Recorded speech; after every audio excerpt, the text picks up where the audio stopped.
Hello दोस्तों, नमस्कार। स्वागत है आपका पीसीएस आईक्यू एग्ज़ाम में। यूपी ट्रिपल एससी पैट 2025 में सफलता पाने के लिए ये क्लास आपके लिए बहुत इम्पोर्टेंट रहेगी। दोस्तों, हम आपको इस चैनल पर पैट की संपूर्ण तैयारी करा रहे हैं। इसी क्रम में आज हम जीके जीएस, जो कि 50 नंबर का सब्जेक्ट है, जीके जीएस की यह पहली क्लास है। इसे पढ़कर ही आप जीके जीएस में अच्छे नंबर प्राप्त कर सकते हैं। ठीक है। और क्लास फर्स्ट रहेगी। आज का हमारा जो सेशन रहेगा वो भारत का इतिहास रहेगा, और भारत के इतिहास में भी आज हमारी क्लास रहेगी सिंधु घाटी की सभ्यता। ठीक है, सिंधु घाटी की सभ्यता। सिंधु घाटी की सभ्यता से हम टॉप 25 क्वेश्चन को यहाँ पढ़ेंगे। जो प्रीवियस क्वेश्चन या जो यूपी ट्रिपल एससी द्वारा कराए गए किसी भी एग्ज़ाम में ये क्वेश्चन आए हुए हैं, चाहे वो वीडियो हो, असिस्टेंट लोको पायलट, ये सब रेलवे वगैरह, एसएससी वगैरह, या पैट के द्वारा जो वैकेंसी आती है उसमें ये क्वेश्चन आए हुए हैं। ठीक है, तो आज हमारा पहली क्लास रहेगी जीके जीएस की। ठीक है, चलिए शुरू करते हैं। आज का हमारा पहला क्वेश्चन है कि सिंधु घाटी की सभ्यता। ठीक है, सिंधु घाटी की सभ्यता का प्रमुख नगर कौन सा था। ये सारे क्वेश्चन जो है किसी न किसी एग्ज़ाम में आए हुए हैं। ठीक है, तो हमारा पहला क्वेश्चन है कि सिंधु घाटी की सभ्यता का प्रमुख नगर कौन सा था। बनावली, हड़प्पा, रोपड़ या कोट दीजी। तो इसका आंसर हो जाएगा इसका सेकंड, हड़प्पा। ठीक है, चलिए दूसरा क्वेश्चन है कि सिंधु घाटी सभ्यता का खोजकर्ता कौन था। सिंधु घाटी सभ्यता का खोजकर्ता कौन था। दयाराम साहनी, जॉन मार्शल, रखाल दास बनर्जी या अलेक्जेंडर कर्निघम। तो इसका आंसर है ए। आंसर नंबर ए इसका सही आंसर होगा, दयाराम साहनी। ठीक है, दयाराम साहनी इसका राइट आंसर होगा। दूसरा है कि सिंधु घाटी सभ्यता किस काल से संबंधित है। इम्पोर्टेंट क्वेश्चन है कि सिंधु घाटी की सभ्यता किस काल से संबंधित है। लोहा युग, मध्य पाषाण युग, नवपाषाण युग या कांस्य युग। तो इसका आंसर हो जाएगा कांस्य युग। ठीक है, जो सिंधु घाटी की सभ्यता थी ये कांस्य युग या ताम्र वाला भी इसमें ऐड होता है। ठीक है, ताम्रलिपि या ताम्र कांस्य युगीन सभ्यता भी इसको कहते हैं। और जो सिंधु घाटी के बाद वैदिक सभ्यता आती है। ठीक है, नेक्स्ट क्वेश्चन है कि सिंधु घाटी की सभ्यता के लोग किस देवी की पूजा करते थे। तो सिंधु घाटी की सभ्यता के लोग सरस्वती, दुर्गा, लक्ष्मी या पृथ्वी माता। तो उस समय सिंधु घाटी की सभ्यता के समय सरस्वती, दुर्गा और लक्ष्मी इनका कोई उल्लेख नहीं मिलता है, तो ये पृथ्वी माता की पूजा करते थे। ठीक है, दूसरा है, नेक्स्ट है हमारा कि मोहनजोदड़ो का अर्थ क्या है। मृतकों का टीला, नृत्य का स्थान, गहनों का शहर या सूर्य मंदिर। तो इसका आंसर हो जाएगा ए, मृतकों का टीला इसका राइट आंसर है। नेक्स्ट क्वेश्चन है हमारे पास, क्वेश्चन नंबर 6 कि सिंधु घाटी सभ्यता के लोग किस धातु से अपरिचित थे। इम्पोर्टेंट क्वेश्चन है ये। ठीक है, ये इंपॉर्टेंट क्वेश्चन है कि सिंधु घाटी सभ्यता के लोग किस धातु से अपरिचित थे। तो सोना, तांबा, लोहा या चांदी। ठीक है, सिंधु घाटी की सभ्यता में सोना भी मिला है, तांबा भी मिला है, चांदी भी मिली है, लेकिन लोहे का कहीं उल्लेख नहीं है। ठीक है, सिंधु घाटी सभ्यता में लोहे का कहीं उल्लेख नहीं है, इसीलिए इसको सिंधु घाटी सभ्यता को ताम्र कांस्य युगीन या ताम्र कालीन जो है सभ्यता कहते हैं। और जो वैदिक सभ्यता है इसे लोहा सभ्यता भी कहते हैं, क्योंकि वैदिक सभ्यता में लोहे की खोज हुई थी। तो इसका जो राइट आंसर हो जाएगा वो हो जाएगा लोहा। ऑप्शन नंबर सी इसका राइट आंसर है। क्वेश्चन नंबर 7 है। क्वेश्चन नंबर 7, सिंधु घाटी की लिपि कैसी थी। सिंधु घाटी की जो लिपि है वो कैसी थी। ठीक है, अभी तक मैं आपको बता दूं कि सिंधु घाटी की लिपि जो है चित्रलिपि, देवनागरी लिपि, ब्राह्मी लिपि या नागरिक लिपि। ठीक है, तो ये सब बाद की हैं, है ना। तो उस समय क्या चलता था, चित्रलिपि चलती थी, चित्रात्मक लिपि थी। और सिंधु घाटी की सभ्यता की जो लिपि है अभी तक पढ़ी नहीं गई है। ठीक है, चलिए नेक्स्ट क्वेश्चन है। नेक्स्ट क्वेश्चन हमारे पास, किस स्थल से नृत्य करती हुई बालिका की कांस्य मूर्ति मिली है। तो कांस्य मूर्ति मिली है क्योंकि ये खुद कांस्यकालीन सभ्यता थी, इसे कांस्य सभ्यता भी कहते हैं। तो लोथल, कालीबंगा, मोहनजोदड़ो या राखीगढ़ी। तो नृत्य करती हुई बालिका की जो मूर्ति मिली है वो मोहनजोदड़ो से मिली है। ठीक है, मोहनजोदड़ो से नृत्य करती हुई जो बालिका की कांस्य मूर्ति मिली है। ये इम्पोर्टेंट क्वेश्चन है, ठीक है। चलिए नेक्स्ट क्वेश्चन है, क्वेश्चन नंबर 9 है हमारे पास कि सिंधु घाटी सभ्यता का आर्थिक आधार क्या था। देखिए कोई सभ्यता है तो उसका आर्थिक आधार भी होगा। क्या वे व्यापार करते थे, पशुपालन करते थे, क्या करते थे, कृषि करते थे, ठीक है।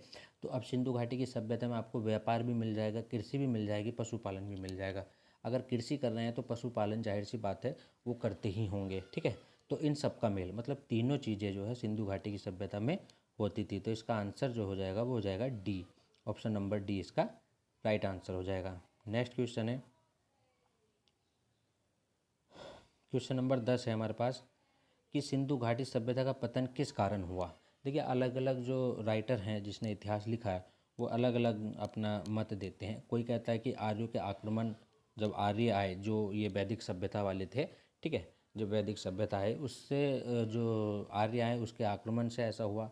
बाढ़ भी, कुछ राइटर इसके कारण बाढ़ भी बताते हैं, और पर्यावरणीय परिवर्तन भी इसका कारण है। मतलब ये तीनों ही कारण हैं, लेकिन कोई निश्चित एक कारण हम नहीं कह सकते। इसलिए इसका आंसर हो जाएगा कि निश्चित नहीं है, पर्यावरण से भी हो सकता है, बाढ़ और आक्रमण से भी हो सकता है, क्योंकि अभी तक सिंधु घाटी की सभ्यता की जो लिपि है वो पढ़ी नहीं गई है।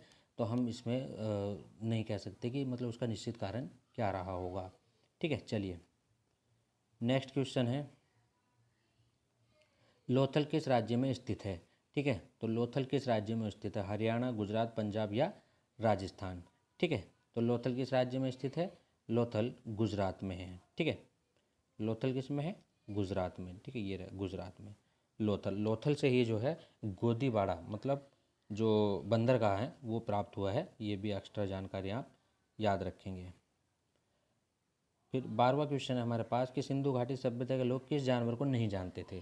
तो सिंधु घाटी सभ्यता के लोग किस जानवर को नहीं जानते थे, हाथी, कुत्ता, घोड़ा या बैल। तो इसका राइट आंसर हो जाएगा घोड़ा, ठीक है। नेक्स्ट क्वेश्चन है, क्वेश्चन नंबर 13 है कि सिंधु घाटी सभ्यता में उपयोग की जाने वाली प्रमुख ईंटें कैसी थी। मतलब किस प्रकार की ईंटें वो यूज़ करते थे। तो आपको पता है कि सिंधु घाटी की सभ्यता नगरीय सभ्यता थी, ठीक है। और जहाँ नगरीय सभ्यता होगी तो वो जो है वहाँ पकी हुई ईंटों का इस्तेमाल किया गया होगा, ठीक है, पकी हुई ईंटों का। तो पत्थर की ईंट, पकाई हुई ईंट इसका राइट आंसर हो जाएगा। पकाई हुई ईंट का वो प्रयोग करते थे क्योंकि वो नगरीय सभ्यता थी। नेक्स्ट क्वेश्चन नंबर 14 है हमारे पास कि सिंधु घाटी सभ्यता की नगर योजना कैसी थी, ठीक है। तो सिंधु घाटी सभ्यता इंपॉर्टेंट क्वेश्चन है, ये कई बार पूछा भी गया है कि सिंधु घाटी सभ्यता की नगर योजना कैसी थी, ठीक है। तो बेतरतीब, गोलाकार, ग्रिड प्रणाली या वर्गाकार। तो ग्रिड प्रणाली थी। मतलब ग्रिड प्रणाली का मतलब होता है कि व्यवस्थित ढंग से जो है नगर बसाए गए थे, और जो सड़कें थी वो एक दूसरे के समकोण पर काटती थी। इसी हिसाब से जो है नगर बसाए गए थे। नालियाँ सारी ढकी हुई थी, ठीक है। और घरों के दरवाजे जो गली होती है वहाँ खुलते थे, मुख्य सड़क पर ना खुल करके गली की ओर खुलते थे, ठीक है। नेक्स्ट क्वेश्चन है हमारे पास, नेक्स्ट क्वेश्चन है कि किस स्थल पर सबसे पहले सिंधु लिपि के प्रमाण मिले हैं।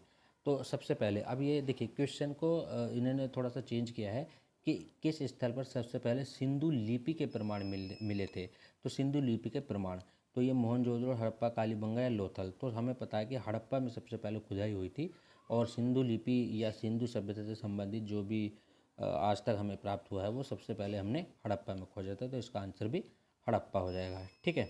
नेक्स्ट क्वेश्चन 16, तो 16वां क्वेश्चन है कि किस स्थल से ग्रेट बाथ का बाथ प्राप्त हुआ है।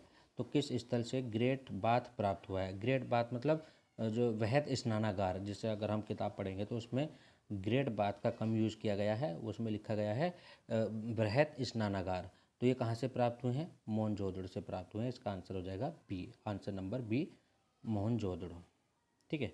नेक्स्ट क्वेश्चन है कि नेक्स्ट क्वेश्चन हमारे पास कि सिंधु घाटी सभ्यता की प्रमुख व्यावसायिक वस्तु क्या थी। सिंधु घाटी सभ्यता की प्रमुख व्यापारिक, ठीक है, व्यापारिक वस्तु क्या थी, लोहा, चावल, कपास या गेहूँ। तो वो क्या उगाते थे, कपास उगाते थे, ठीक है। आंसर नंबर सी इसका राइट आंसर होगा। नेक्स्ट क्वेश्चन है कि सिंधु घाटी के किस स्थल से बंदरगाह के अवशेष मिले। ये मैंने आपको बताया था, लोथल से बंदरगाह के अवशेष मिले, और लोथल जो है वो गुजरात में है और गुजरात में भी ये भोगवा नदी पर है। ठीक है, ये आपको एक्स्ट्रा जानकारी है। ठीक है, इसको भी आप ध्यान रखेंगे। नेक्स्ट क्वेश्चन है कि सिंधु घाटी सभ्यता किस नदी के किनारे विकसित हुई थी? गंगा, यमुना, सतलज या सिंधु? ठीक है, सिंधु घाटी की सभ्यता से ही जो है पता चलता है कि ये सिंधु नदी के किनारे थी। ठीक है, तो इसका राइट आंसर हो जाएगा डी, सिंधु नदी के किनारे थी। नेक्स्ट है हड़प्पा किस नदी के किनारे स्थित है? ठीक है, हड़प्पा किस नदी के किनारे स्थित है? तो हड़प्पा रावी नदी के किनारे स्थित है, तो इसका आंसर हो जाएगा ए, रावी नदी के किनारे। नेक्स्ट क्वेश्चन, क्वेश्चन नंबर 21 कि किस स्थल को सिंधु घाटी का मैनचेस्टर कहा जाता है? सिंधु घाटी का मैनचेस्टर कहा जाता है चुनहोदड़ो, कालीबंगा, लोथल या मोहनजोदड़ो? तो इसका राइट आंसर हो जाएगा ए। ठीक है, चुनहोदड़ो। नेक्स्ट क्वेश्चन, नेक्स्ट हमारे पास कि किस स्थल से आग की वेदी के प्रमाण मिले हैं? ठीक, किस स्थल से आग की वेदी के प्रमाण मिले हैं? तो कालीबंगा से आग की वेदी के प्रमाण मिले हैं। जूते हुए खेत के प्रमाण भी कालीबंगा से ही मिले हैं। ठीक है, नेक्स्ट 23 क्वेश्चन,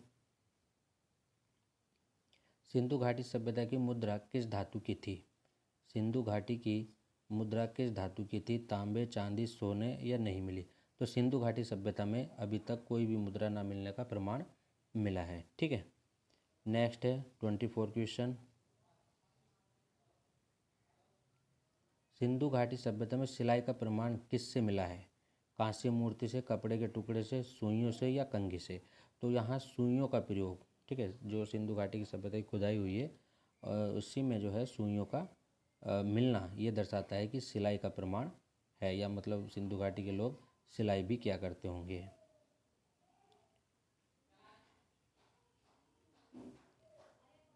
इसके बाद आज का हमारा अंतिम क्वेश्चन है। ठीक है, सिंधु घाटी के लोग किस कला में निपुण थे? तो सिंधु घाटी के लोग चित्रकला, मूर्तिकला और वास्तुकला तीनों में ही निपुण थे, और चित्रात्मक उनकी लिपि भी थी। चित्रात्मक मतलब चित्र बना करके वो लिखा जाता था। ठीक है, और ये आज के हमारे जो है टॉप 25 क्वेश्चन हो गए हैं। अगर वीडियो पसंद आए तो वीडियो को लाइक कीजिए, चैनल को सब्सक्राइब जरूर करें। ठीक है, धन्यवाद, मिलते हैं नेक्स्ट वीडियो में।